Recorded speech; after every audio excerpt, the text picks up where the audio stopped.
एक female chicken को बोलते हैं हेन एंड मेल चिकन को बोलते हैं रूस्टर। जब ये दोनों ब्रीड करते हैं तो जो बेबी प्रोड्यूस होता है that baby is called as chick. इस वीडियो में हमें इस चिक की डेवलपमेंट को डिटेल में स्टडी करना है। तो देखिए अब ये जो चिक के पेरेंट्स हैं, दो डिफरेंट पेरेंट्स हैं, मतलब different reproductive organ different bodies में लाई कर रहे हैं, तो हम बोल सकते हैं कि ये यूनिसेक्सुअल ऑर्गेनिज्म है। एंड इनको बाहर से देखकर हम ये बता सकते हैं कि कौन सा मेल है और कौन सी फीमेल है। So there is sexual dimorphism also. क्या डायमॉर्फिक कैरेक्टर्स हैं? जो हेन है ये शॉर्ट होगी एंड जो रूस्टर है ये लॉन्ग होगा। बड़ा है ये और ये छोटी है।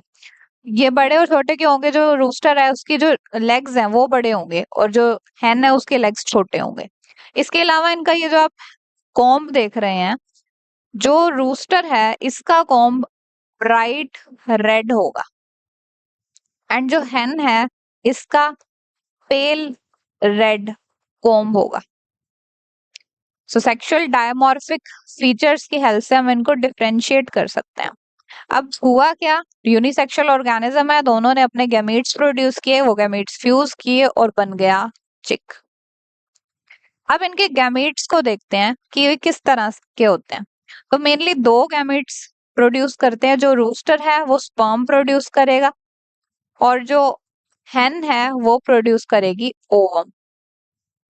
तो स्पर्म देखिए, sperm body of sperm is divisible into 3 parts. सबसे पहला पार्ट हो गया head, middle part is called as middle piece and last part है टेल। तो शेप देखिए इलोंगेटेड शेप है and due to presence of a large tail this is called as a filamentous sperm. फिर देखते हैं हम ओवम को। This is ovum of हेन। अब देखिए ये जो ओवम है ये बहुत ज्यादा अमाउंट में यॉर्क से भरा होता है। So we can call this as macrolecithal. बहुत सारा यॉर्क प्रेजेंट है। इस साइड पर यॉर्क है तो इसे बोलेंगे वेजिटल हाफ एंड यहाँ पर न्यूक्लियस होगा तो इसे बोलेंगे एनिमल हाफ। ये सारा यॉर्क एक्यूमुलेटेड है। यॉर्क व्हाइट और येलो कलर की ऑल्टरनेट लेयर्स की फॉर्म में प्रेजेंट है। अब यहाँ तो सारा यॉर्क एक्यूमुलेटेड है, ये जो बचा हुआ एनिमल हाफ है जहां पर मतलब न्यूक्लियस प्रेजेंट है, बहुत छोटा सा disc like area. This disc like area is called as blastodisc और जर्मिनल डिस्क। फिर बात करते हैं यॉर्क की। ये जो येलो और व्हाइट बैंड्स हैं यॉर्क के, उसमें देखिए व्हाइट बैंड ऑफ यॉर्क यहाँ पर ये फ्लास्क शेप का स्ट्रक्चर बना रहा है। ये एक्चुअल में व्हाइट ही है। यहाँ पर ये जो स्ट्रक्चर आप देख रहे हैं इस तरह से जो बन रहा है, इस तरह से फ्लास्क शेप का व्हाइट यॉर्क का स्ट्रक्चर बन रहा है। This is called as latebra. Latebra and ये लैटिब्रा यहाँ पर थोड़ी सी नैरो हो जाती है। This is called as neck of latebra. And ऊपर जब ये न्यूक्लियस के साथ जाता है व्हाइट यॉर्क, यहाँ पर इसे बोलते हैं इस्थमस एंड बिकॉज ये न्यूक्लियस के साथ एसोसिएटेड है this region is called as nucleus of Pander. तो ये तो हो गया यॉर्क। उसके बाद यहाँ पर ये जो आप ग्रे कलर में देख रहे हैं दिस इज एल्ब्यूमिन। ये एल्ब्यूमिन बना होता है वाटर का एंड प्रोटीन का। एल्ब्यूमिन प्रोटीन का 85% तो पानी ही होता है इसमें, बचा हुआ जो 15% है वो एल्ब्यूमिन प्रोटीन प्रेजेंट है। अब ये एल्ब्यूमिन जो है यहाँ पर आप देख रहे हैं ये दो कोड्स बन रही हैं। ये दो कोड्स बना देता है, फिलामेंटस स्ट्रक्चर्स बना देता है। इन कोड्स को बोलते हैं चैलेजा और चैलेजिफेरस कोड्स। देन जो एल्ब्यूमिन पेरिफेरी पे प्रेजेंट है, यहाँ पर जो एल्ब्यूमिन प्रेजेंट है वो इतना ज्यादा डेंस नहीं होता, थिन होता है। बट जैसे ही मिडल में पहुंचते हैं तो एल्ब्यूमिन डेंस होने लग जाता है। यहाँ पर भी डेंस एल्ब्यूमिन होगा और बिल्कुल अंदर तक पहुंचकर इनर लेयर्स जो हैं वो भी काफी डेंस होगी। सो इस एल्ब्यूमिन को बोल देंगे डेंस एल्ब्यूमिन। फिर उसके बाद देखिए जो मेम्ब्रेन्स इस एग को कवर कर रही हैं, they are called as egg membranes. सबसे पहले हम अंदर वाली मेम्ब्रेन को देखते हैं। जो यॉक के जस्ट साथ मेम्ब्रेन एसोसिएटेड है, that is called as vitelline membrane. ये विटेलाइन मेम्ब्रेन लेटर ऑन जब इसके साथ स्पर्म फ्यूज कर जाता है तो ये फर्टिलाइजेशन मेम्ब्रेन में कन्वर्ट हो जाती है और पोलिस्पर्मी को रोक लेती है। उसके बाद आ जाती है हमारे पास ये membrane, this is called as inner shell membrane. उसके बाद इस इनर शेल मेम्ब्रेन को कवर करने वाली एक और membrane, that is called as outer shell membrane. तो इन दोनों को हम एक ही तरह की मेम्ब्रेन में क्लासिफाई करते हैं, दैट इज शेल मेम्ब्रेन्स। एक हो जाती है इनर और दूसरी हो जाती है आउटर। एंड इसके अलावा भी इनर और आउटर शेल मेम्ब्रेन के ऊपर एक प्रॉपर शेल प्रेजेंट होता है। इस शेल को बोला जाता है कैलकेरियस शेल, यानी कैल्शियम से बना हुआ शेल। इनफैक्ट कैल्शियम कार्बोनेट से बना हुआ शेल। जो भी ऑर्गेनिज्म हार्ड कवरिंग वाले शेल वाले एग को ले करते हैं, इन एग्स को कहा जाता है क्लिडोइक एग्स। तो ये वो ऑर्गेनिज्म ले करेंगे जिन्होंने अपने एग्स को लैंड पर ले करना है, ताकि ये एग्स जो हैं वो प्रेडेटर से बच पाए, इसलिए हार्ड कवरिंग से कवर है। उसके बाद देखिए यहाँ पर आप ये स्पेस देख रहे हैं। ये स्पेस हम देखते हैं जब एक एग को देखेंगे, उसके लॉन्गेटेड एक्सिस पे हमें ये स्पेस देखने को मिलता है। This space is filled with air, तो इसलिए इसका नाम रखा जाता है एयर स्पेस। तो हेन ने ओवम प्रोड्यूस कर दिया और रूस्टर ने स्पर्म्स प्रोड्यूस कर दिए। अब ब्रीडिंग सीजन के टाइम पर हेन और रूस्टर क्लोज कांटेक्ट में आएंगे, अपने क्लोइकास को एक दूसरे के ऊपर अलाइन कर देंगे, जिसे बोला जाएगा क्लोइकल एपोजिशन। क्लोइकल एपोजिशन करने के बाद जो मोटाइल गैमेटा यानी स्पर्म वो मूव करके हेन की ओविडक्ट तक आ जाएगा। बहुत सारे स्पर्म ओविडक्ट में पहुंचेंगे, ओविडक्ट में होगा ओवम, ओवम के अराउंड बहुत सारे स्पर्म्स कलेक्ट हो गए। इन काफी सारे स्पर्म्स में से सिर्फ एक ही स्पर्म ऐसा होगा जो इसको फर्टिलाइज कर पाएगा। ऐसा हो सकता है कि एक से ज्यादा स्पर्म इसके क्लोज कांटेक्ट में चले जाएं, दैट मींस फिजियोलॉजिकल पॉलीस्पर्मी हो सकती है, बट सिर्फ एक ही स्पर्म का कंटेंट अपने जो ओवम के न्यूक्लियस है उसके साथ अपने न्यूक्लियस को फ्यूज करवा पाएगा, यानी बायोकेमिकल मोनोस्पर्मी ही एग्जिस्ट करती है। आफ्टर दिस फ्यूजन हमारे पास रिजल्ट आ जाएगा एक डिप्लॉयड ऑर्गेनिज्म, दैट इज चिक। अब ये जो प्रोसेस है जिसमें स्पर्म और ओवम का फ्यूजन हो रहा है, this process is called as fertilisation और amphimixis. So end result of amphimixis is zygote. Zygote के साथ साथ पोलर बॉडीज रिलीज हो जाएंगी बिकॉज ओवम ने अपनी माइटोटिक डिविजन्स कंप्लीट कर ली होंगी, मैच्योरेशन डिवीजन कंप्लीट कर ली। अब क्या होगा? After fertilisation there are post fertilisation events. Fertilisation होते ही क्लीवेज स्टार्ट हो जाएगी, रैपिड माइटोटिक डिवीजन स्टार्ट होंगी। क्लीवेज से बनेगा ब्लास्टुला, दैट इज ब्लास्टुलेशन हो गई। ब्लास्टुला बनने के बाद गैस्ट्रुला बनेगा, गैस्ट्रुलेशन। गैस्ट्रुला का लेट फेज ऑर्गेनोजेनेसिस होता है। ऑर्गन्स बनने के बाद अब ये जो एग होगा वो हैच करेगा एंड हैच करके चिक उसमें से निकल जाएगा, सो देयर इज हैचिंग। सो ये हो जाता है पोस्ट फर्टिलाइजेशन इवेंट्स। इनको अभी हमने वन बाय वन स्टडी करना है।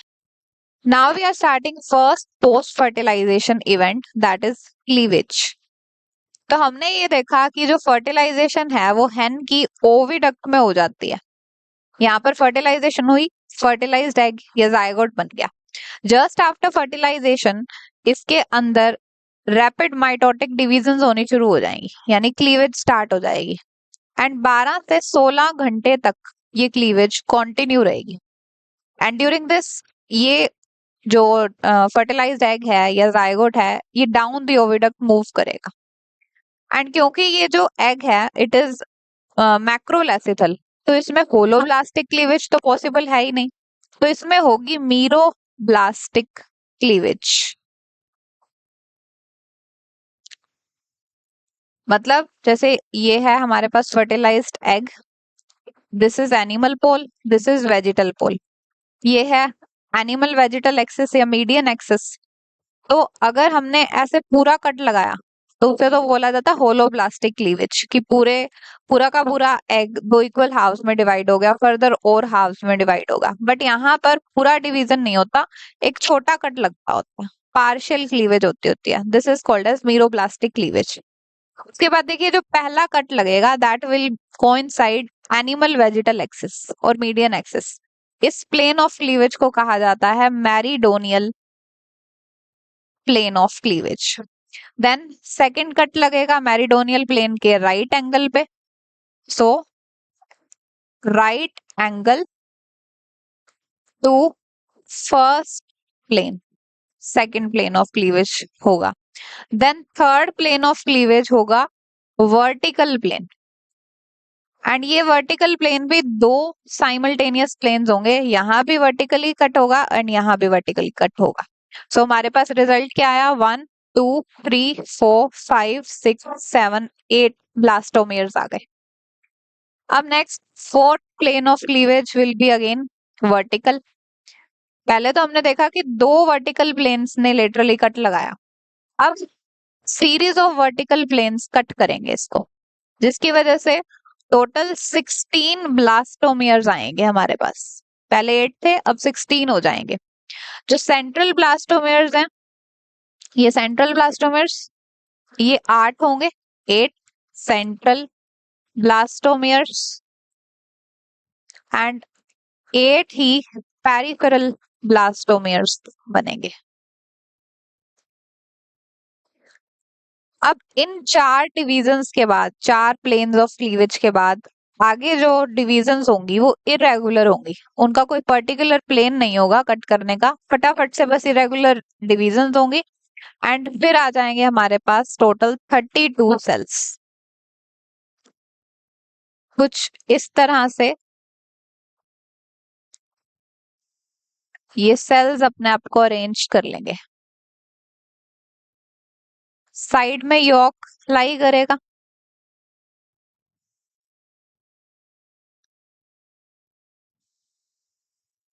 तो अब देखिए ये दो तरह के सेल्स हैं। ये जो बीच वाले सेल्स हैं इनको बोलेंगे सेंट्रल सेल्स, एंड साइड्स वाले सेल को बोलेंगे मार्जिनल सेल्स। जो सेंट्रल सेल हैं उनके पास कंप्लीट बाउंड्रीज हैं, कंप्लीट सेल बाउंड्री है, उसे हमने कैसे बनाया, ऐसे बनाया। बट जो मार्जिनल सेल है इसके पास इनकम्प्लीट सेल बाउंड्री है, मतलब इसे पूरा स्फेरिकल या सर्कुलर नहीं बनाया गया, इसे जस्ट ऐसा बनाया। अब 32 सेल स्टेज आ गई। 32 सेल स्टेज के बाद फटाफट से और डिविजन होती जा रही हैं। डिविजन होने के बाद हमने ये देखा कि इसके अराउंड और सेल्स आने लग गए, और सेल्स डेवलप हुए, एक पूरी लेयर बन जाएगी सेल्स की। इस सेल की लेयर को बोलेंगे ब्लास्टोडर्म। अभी देखिए ब्लास्टोडर्म जो है it is surrounded by yolk, तो ये कह सकते हैं कि ये यॉक के ऊपर रेस्ट कर रही है, यॉक के जस्ट अबव है। फिर आगे क्या होता है, जो सेंट्रल हमारे पास ये सेंट्रल सेल्स थे ये अपनी बाउंड्रीज को लूज कर देंगे। बाउंड्रीज लूज की हैं जस्ट, न्यूक्लियस नहीं लूज किया, न्यूक्लियस प्रेजेंट है। ये न्यूक्लियस रैपिडली डिवाइड करेगा, मल्टीप्लाई करेगा अपने आप को, बहुत सारे न्यूक्लियस बन गए, दिस इज कॉल्ड एज सिंसाइटियम। अब ये सिंसाइटियम अपने आप को इतना ज्यादा बना लेगा कि ये ब्लास्टोडर्म के अराउंड भी अपने आप को अरेंज कर लेगा। तो दो तरह के सिंसाइटियम बन गए, एक तो सेंट्रल और एक पेरिफेरल। इस सिंसाइटियम को बोलते हैं पेरीब्लास्ट। तो दो पेरिब्लास्ट हैं, सेंट्रल पेरिब्लास्ट और सेंट्रल सिंसाइटियम, एक ही बात है। एंड दूसरा है पेरिफेरल पेरिब्लास्ट। अब ये पेरिब्लास्ट का फंक्शन क्या है? पेरिब्लास्ट ब्लास्टोडर्म को न्यूट्रिशन प्रोवाइड करता है। अब देखिए, ये स्टेज क्रॉस करने के बाद हमें कुछ इस तरह का स्ट्रक्चर दिखेगा। अब इस स्ट्रक्चर में देखिए, ये तो सारे सेल्स थे जिन्होंने अपने आप को एक साइड में अरेंज कर लिया, और ये सारा यॉक है जिसने अपने आप को दूसरी साइड में अरेंज कर लिया, दैट इज वेजिटल पोल, जहाँ पर यॉक है। और जहाँ ये सारे सेल्स हैं, दैट इज एनिमल पोल। ये सारे जो हैं, ये सारे सेंट्रल सेल्स हैं जिनकी कंप्लीट बाउंड्रीज हैं, और ये मार्जिनल सेल्स हैं। अब ये डेवलपमेंट कंटिन्यू रहेगी, धीरे धीरे एक कैविटी प्रोड्यूस हो जाएगी। यहाँ एक कैविटी प्रोड्यूस हो गई है between these cells and yolk. इस कैविटी को बोला जाता है सब जर्मिनल कैविटी और ब्लास्टोसील, और we can also call it as primary segmentation cavity. जैसे हमारे पास ब्लास्टोसील अपीयर हो जाती है, तब इस स्ट्रक्चर को बोला जाता है ब्लास्टूला। एंड क्योंकि ये ब्लास्टूला में यहाँ ये डिस्क अपीयर हो रही है, ये जब इसको एक्चुअल में देखेंगे तो बहुत सारा पार्ट तो यॉक ने ऑक्यूपाई कर रखा है, ये सारा हिस्सा यॉक ने भर रखा है, सिर्फ एक डिस्क लाइक पार्ट है जो सेल्स ने फिल कर रखा है। तो इस ब्लास्टूला को बोला जाता है डिस्को ब्लास्टूला। अब देखिए, ये जो सेंट्रल सेल्स हैं, ये थोड़े लाइटिश अपीयर करते हैं, ज्यादा डार्क नहीं होते। These are called as area pellucida. Transparent area होता है, लाइट सा अपीयर हो रहा होता है। और ये जो मार्जिनल सेल्स थे, ये थोड़े ओपेक अपीयरेंस देते हैं, इसलिए इनको बोला जाता है एरिया ओपेका।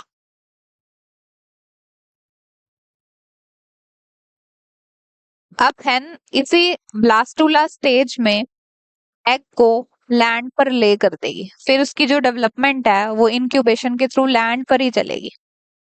तो देखिए, जो ब्लास्टूला के सेल्स हैं, ये सेल्स लेटर स्टेज में कुछ पर्टिकुलर ऑर्गन्स बनाएंगे चिक के। तो वो क्या क्या ऑर्गन्स हैं जो इन सेल से बनते हैं, उसको स्टडी करेंगे हम इस डायग्राम के थ्रू। इस तरह की पिक्टोरियल रिप्रेजेंटेशन को यूज किया जा रहा है कि फर्दर फ्यूचर में क्या क्या ऑर्गन्स बनने वाले हैं। ऐसी रिप्रेजेंटेशन को बोला जाता है fate map of blastula. And जो भी फ्यूचर ऑर्गन्स बनेंगे उन्हें बोला जाता है प्रिजम्पटिव ऑर्गन्स, और प्रोस्पेक्टिव ऑर्गन्स भी कहा जाता है। तो ये जो आउटर मोस्ट लेयर है, this is going to form presumptive ectoderm, this is going to form presumptive epidermis, future epidermis, then this is going to form presumptive neural plate, presumptive notochord, presumptive head mesoderm, then this is going to form presumptive gut, yolk sac,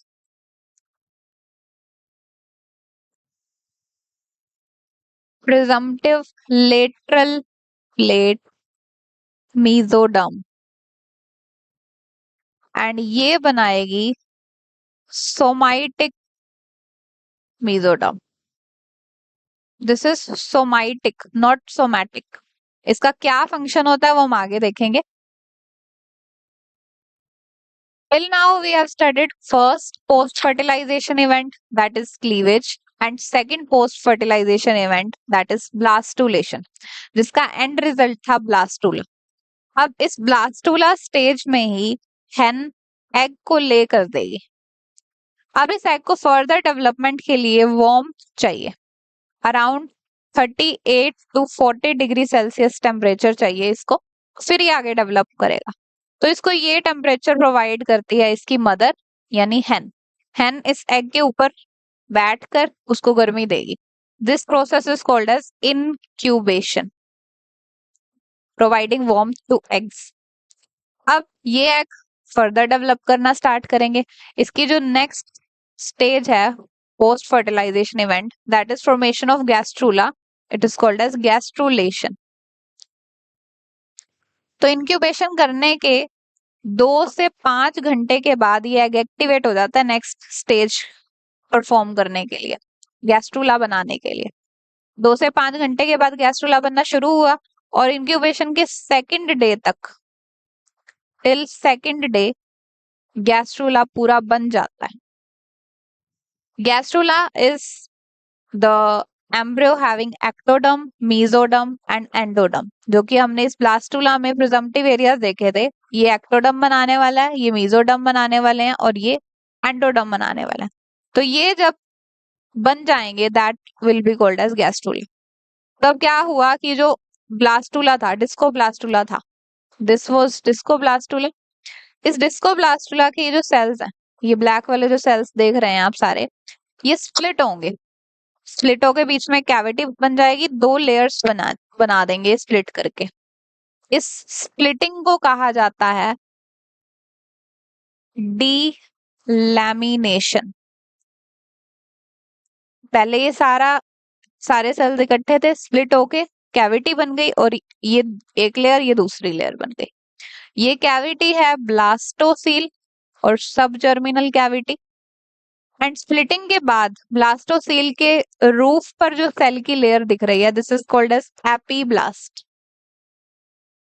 and splitting के बाद blastocoel के base पर जो layer of cell दिख रही है, this is hypoblast. अब क्या हुआ, ये एपी एंड हाइपोब्लास्ट बन गए. यॉर्क के साथ जो सेल्स एसोसिएटेड थे, उनके बीच में भी ये कैविटी आपको दिख रही है. This cavity is called as archenteron. अब ये हाइपोब्लास्ट के सेल्स मैच्योर होंगे एंड एंडोडर्म बना देंगे. So this is first step of gastrulation, formation of hypoblast और एंडोडर्म. उसके बाद चलते हैं सेकंड स्टेप पे, that is formation of mesoderm. जो हमने फेट मैप में जो हमने प्रिजम्पटिव मेसोडर्मल सेल्स देखे थे, वही बनाएगी मेसोडर्म लेयर को. एंड ये मेसोडर्म फर्दर कुछ स्ट्रक्चर्स को बनाएगी, like development of notochord will take place from mesodermal cells. This development of notochord can be called as notogenesis. इसके अलावा सिलोम भी मेसोडर्म बनाती होती है. जो सिलोम स्प्लिटिंग से बनती है उसे बोलते हैं शाइजोसिलोम. एंड जो सिलोम बडिंग ऑफ मेसोडर्म से बनती है उसे बोलते हैं एंटेरोसिलोम. चिक के केस में जो सिलोम है, that is form by splitting of mesoderm, यानी शाइजोसिलोम प्रेजेंट होती है. इनके अलावा एक और स्ट्रक्चर बनता है, दैट इज लाइक दिस. ये जो रिपीटेड स्ट्रक्चर्स हैं, इन्हें बोला जाता है सोमाइट्स. ये बनता है प्रिजम्पटिव सोमाइटिक मेसोडर्म से. ये सोमाइट्स सेगमेंटेशन एस्टैब्लिश करते हैं. This is first sign of metameric segmentation. Later on ये वर्टिब्रेस बनाएंगे और वर्टिब्रल कॉलम बना देंगे. तो सोमाइटिक मेसोडर्म जो अभी हमने पहले पढ़ी थी, प्रिजम्पटिव सोमाइटिक मेसोडर्म, उसका काम है सोमाइट बनाना. सोमाइट का काम है वर्टिब्रल कॉलम बनाना. इसके बाद नेक्स्ट स्ट्रक्चर आ जाता है, very important structure, primitive streak. ये प्रिमिटिव स्ट्रीक क्या है, कैसे बनती है और इसका क्या काम है, ये सब देखते हैं. तो देखिए, प्रिमिटिव स्ट्रीक जस्ट इस तरह से दिखने वाला एक स्ट्रक्चर है, एक लेंथ वाइज लॉन्ग सा स्ट्रक्चर है, जो इसके डेवलपिंग एग में प्रेजेंट होगा, डेवलपिंग एम्ब्रियो में प्रेजेंट होगा. देखिए बनता कैसे है ये स्ट्रक्चर आप देख रहे हैं, इसमें जो ब्लैक कलर से रिप्रेजेंट किए जा रहे हैं सेल्स, ये प्रिमिटिव स्ट्रीक बनाएंगे. तो पहले क्या हो रहा है, ये सेल्स एक साथ आ रहे हैं, इकट्ठे आने की प्रोसेस को बोलते हैं कन्वर्जेंस. देन आफ्टर कन्वर्जेंस ये इनवर्ट बेंड कर रहे हैं, अंदर की तरफ बेंड कर रहे हैं. This is called as vagination. And invagination होने के बाद ये थोड़े थोड़े दूर जा रहे हैं एक दूसरे से। अब ये देखिए मतलब थोड़ा सा एक दूसरे से दूर हो गए हैं। This is called as divergence. During divergence ये लेंथ वाइज लॉन्ग हो रहे हैं एंड ये होने के बाद ये ऐसे दिखने लग जाएंगे। इस स्ट्रक्चर को प्रिमिटिव स्ट्रीक बोल दिया जाएगा। तो मेनली तीन टाइप की माइग्रेशन हुई सेल्स की। एक तो थी सेल्स की पास आने की process, that is called as convergence. उसके बाद अंदर की तरफ जब ये मूव कर गई उसे बोला इनवेजिनेशन। एंड फिर ये बाहर मूव करने लगी, that is called as divergence. So इन तीनों सेल मूवमेंट्स की वजह से हमारे पास ये स्ट्रक्चर ऑब्टेन हो गया, दिस वन। इस स्ट्रक्चर में देखिए ये जो लेयर्स हैं, outer layer, this is going to form ectoderm. Then ये देख रहे हैं आप, this is going to form neural tube. Similarly यहां भी ये बनाने वाली है नोटोकॉर्ड। एंड ये जो स्ट्रक्चर वाइट में दिख रहा है आपको, this is actual primitive streak. इस प्रिमिटिव स्ट्रीक का ये हिस्सा देखिए, ये ऊपर से इस तरह से नॉड लाइक स्ट्रक्चर है। This is called as Hensen's node after the name of scientist. Then ये अंदर वाला जो हिस्सा है, ये this is called as primitive groove. तो अब हमने ये देख लिया कि प्रिमिटिव स्ट्रीक बनती कैसे है, जो सेल माइग्रेशन से इन्वॉल्व है वो देख ली, एंड ये दिखती कैसे है। अब इसका फंक्शन क्या है। Primitive streak embryonal axis establish करती है, left right anterior posterior axis बताती है। जिस रीजन में प्रिमिटिव स्ट्रीक का Hensen not present, that is anterior axis, इसका अपोजिट होगा पोस्टीरियर एक्सिस। देन ये हो जाएगा लेफ्ट और ये हो जाएगा राइट। सो इसका ये काम है कि एम्ब्रियोनल एक्सिस में को बताती है। जब हमें स्टडी करनी है तो इसकी हेल्प से हम एम्ब्रियोनल एक्सिस को देख सकते हैं। Now next is formation of ectoderm. हम पढ़ चुके हैं formation of endoderm, mesoderm, mesodermal structures, and now we are going to study ectoderm. तो एक्टोडर्म जो है, this is formed from presumptive ectodermal sales.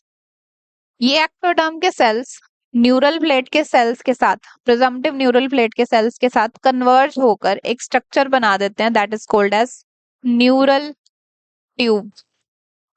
And the process of formation of neural tube is called as neurogenesis.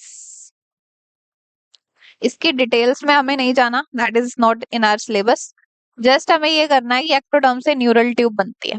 तो अब finally जो egg हैन ने जिसको warmth provide की थी, इस एग में एक गैस्ट्रूला बन चुके हैं। एक्टो मीजो एंडोडर्म के फर्दर स्ट्रक्चर्स बन चुके हैं, ऑर्गन्स डेवलप हो चुके हैं। अब ये एग हैच हो जाएगा एंड हैच होने के बाद इसमें से चिक बाहर आ जाएगा।